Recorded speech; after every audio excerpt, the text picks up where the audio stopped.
Мөрөдө тоглоом гэдэг бол чимээгүй тахал болчиход байна шүү дээ. Чимээгүй, маш чимээгүй.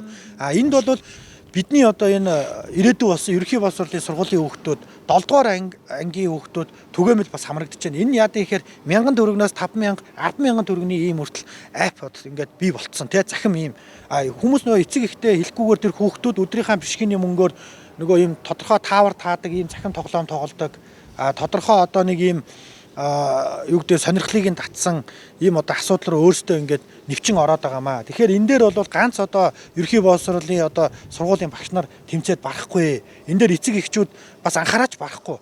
Энэ яагаад тэгэхээр том зургаар нь харуул улс орны хэмжээнд хэдэн 100 тэрбум төгрөгийг 24 цагийн дотор гадаадын данс руу шууд шилжүүлж ингэж одоо эхлээд эн чинь дотоодынхаа дансанд ингэж байршуулж хагаад тэр үндсэн одоо тэр захим сүлжээний эзэнлүүгээ шилжүүлдэг эн чинь пирамид үүссэн баггүй юу.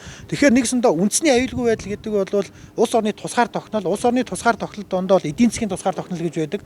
Эдийн засгийнхаа тусгаар тогтнолыг улс өөрөө бодлогоор хамгаалах юм үүрэгтэй байдаг.